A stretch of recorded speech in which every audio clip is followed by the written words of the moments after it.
రాష్ట్ర కాంగ్రెస్ అధ్యక్షురాలైన వైఎస్ షర్మిల విజయసాయిరెడ్డితో భేటీ అయినట్లుగా సోషల్ మీడియాలో 3 రోజుల నుంచి కథనాలు వినిపిస్తున్నాయి. ఇదే విషయం రాష్ట్ర రాజకీయ వర్గాల్లో కూడా చర్చగా మారింది.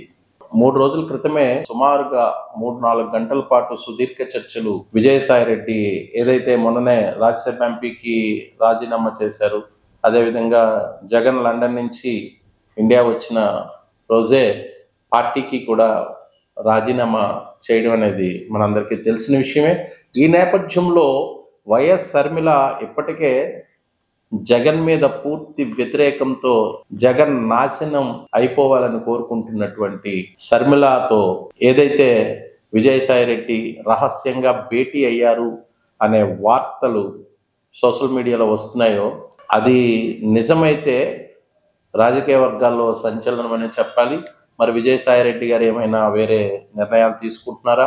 ఆయన ఇప్పటికే రాజకీయాలకు గుడ్ బై చెప్తున్నాను అని చెప్పారు, కానీ మరి ఏదైతే షర్మిలతో రహస్యంగా భేటీ అయ్యారో మరి అది నిజమైతే మాత్రం మరి మునుముందు రాజకీయాల్లో తీవ్ర పరిణామాలు అవి ఉంటాయనేది గమనించవచ్చు. మరి ఏం జరుగుతుందనేది వేచి చూద్దాం. Thank you.